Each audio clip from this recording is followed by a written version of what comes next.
Sous les hautes voûtes de Saint-Sulpice, la lumière semblait hésiter à descendre, comme si même elle craignait de troubler ce moment suspendu, ce silence dense que seule la respiration retenue de centaines de personnes venait fissurer. Une semaine seulement s'était écoulée depuis la disparition de Nathalie Baye, et pourtant, le temps semblait s'être distendu, comme étiré par la douleur. Ils étaient là, anonymes, et visages célèbres mêlés, attirés par quelque chose de plus fort qu'un simple hommage. Peut-être un besoin de comprendre, ou de dire au revoir à une époque. Car avec elle, ce n'était pas seulement une actrice qui s'éteignait, mais une présence, une intensité presque indéfinissable. Au premier rang, immobile, Laura Smet. Son visage, fermé mais traversé de micro-fractures, racontait une autre histoire. Pas celle que les journaux résumeraient en quelques lignes, mais une histoire intérieure, plus trouble, plus intime. Celle d'une fille face à l'absence irréversible. Celle d'une femme confrontée à ce vertige étrange. Comment dire quelqu'un qui a été toute une vie? Quand elle s'est levée, un frisson a parcouru l'assemblée. Il y avait dans sa démarche quelque chose de fragile, presque vacillant, mais aussi une détermination silencieuse. Comme si chaque pas était une lutte contre l'effondrement. Sa voix, lorsqu'elle a commencé à parler, n'était pas brisée. Pas encore. Elle portait une douceur contenue, une tension maîtrisée. Elle n'a pas cherché à idéaliser. Elle n'a pas tenté de construire une image parfaite.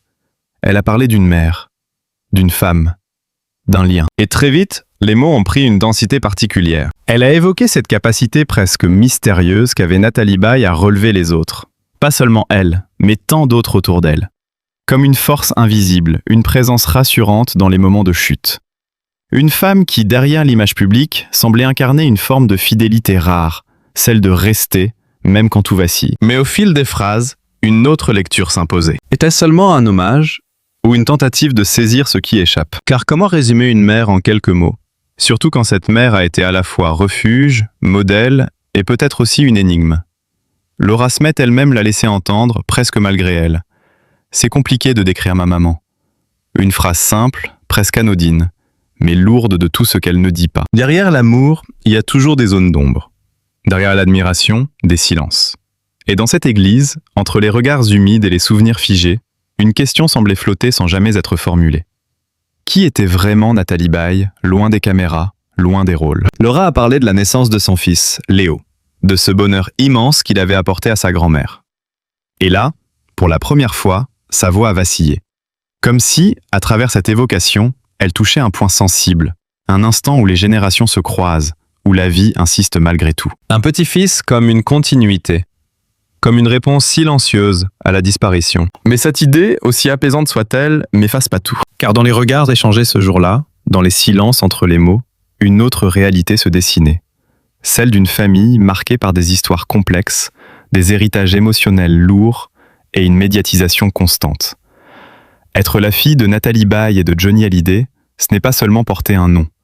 C'est vivre sous un regard permanent où chaque geste, chaque émotion devient matière à interprétation. Alors, cet adieu, était-il seulement personnel ou était-il aussi une forme de message adressé au monde? Lorsque Laura Smet a terminé, il n'y a pas eu d'applaudissements, juste un silence. Un silence plus éloquent que n'importe quelle ovation.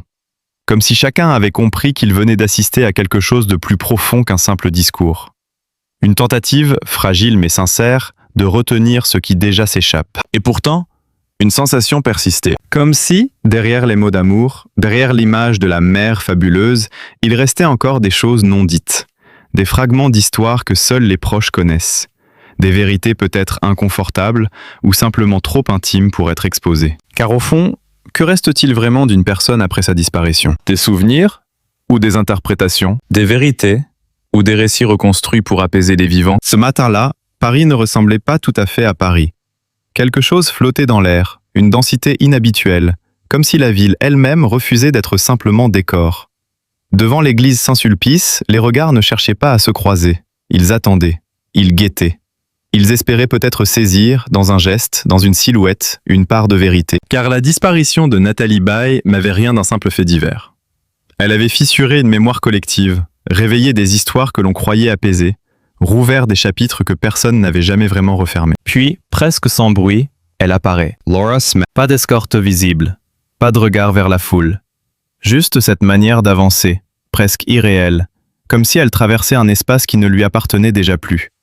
Elle est là, mais ailleurs. Présente, mais comme détachée de la scène. Une fille, avant d'être une figure publique. Elle échange quelques mots avec le prêtre. Des mots que personne n'entend. Peut-être parce qu'ils ne sont pas faits pour être entendus. Et puis elle disparaît dans l'église. Car ce qui se joue derrière ces portes n'est pas seulement une cérémonie. C'est une confrontation. Une lutte silencieuse entre le souvenir et l'absence. Entre l'image publique d'une femme admirée et la réalité intime d'une mère qui n'est plus. Le cercueil blanc, posé là, presque irréel, attire tous les regards. Il évoque un autre adieu, une autre foule, une autre douleur. Comme si les histoires, dans cette famille, avaient tendance à se répondre, à se refléter, à se répéter. Coïncidence troublante, ou symbole d'un héritage impossible à fuir. Quand Laura prend la parole, le silence devient presque oppressant. Sa voix est posée, mais fragile. Elle parle de douceur, de vérité, de force. Elle décrit une femme tournée vers les autres, une présence rassurante, une énergie constante. Mais très vite, on comprend que ce discours n'est pas seulement un hommage. C'est une tentative de fixer une image, de retenir quelque chose qui s'échappe, de dire l'essentiel avant qu'il ne soit trop tard.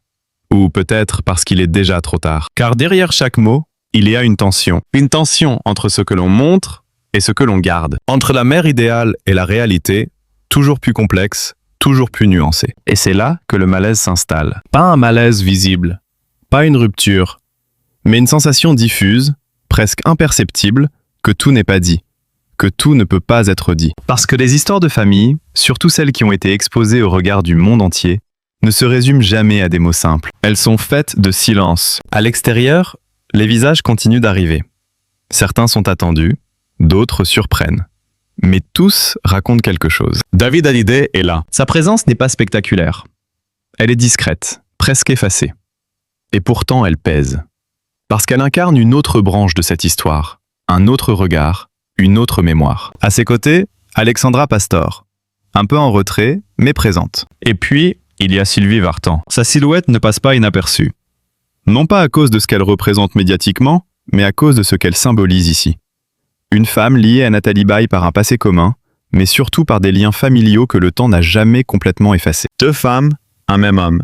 Des enfants devenus adultes. Des histoires entremêlées. Et pourtant, aucune hostilité visible. Au contraire, quelque chose qui ressemble à du respect, à de l'attachement. Peut-être même à une forme d'affection que seules les épreuves partagées peuvent créer. Mais là encore, une question s'impose. Est-ce la vérité ou une image reconstruite? Car dans ce type de moment, tout est à la fois sincère et mis en scène. Tout est à la fois réel et filtré.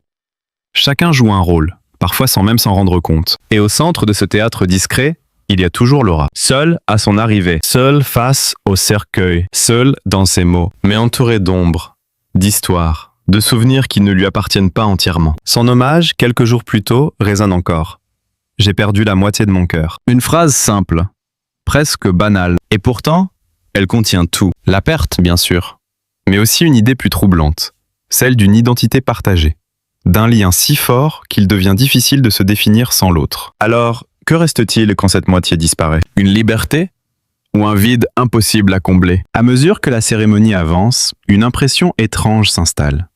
Comme si chacun cherchait à capter un détail, un regard, un geste, qui pourrait révéler quelque chose de plus profond. Mais rien ne vit. Ou plutôt, tout est déjà là. Dans les silences, dans les regards évités, dans cette retenue presque excessive qui, paradoxalement, en dit beaucoup. Car les grandes histoires ne se racontent pas toujours à voix haute. Parfois, elles se devinent. Quand les portes de l'église s'ouvrent à nouveau, la lumière de Paris semble différente.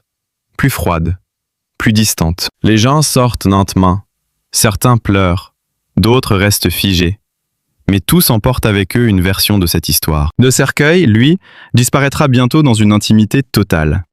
Comme si, après l'exposition, venait enfin le temps du secret. Et c'est peut-être là que réside la véritable énigme. Qui était vraiment Nathalie Baye, au-delà des rôles, des images, des récits officiels? Une mère dévouée? Une femme insaisissable? Une figure forte?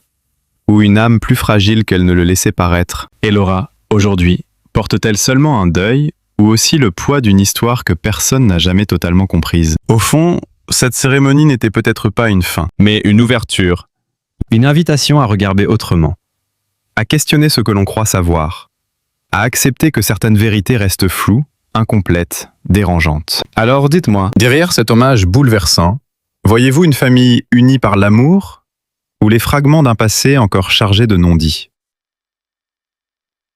Et vous, pensez-vous que l'on puisse réellement connaître quelqu'un, même après toute une vie à ses côtés? Ou bien certaines parts de ceux que nous aimons nous échappent-elles à jamais?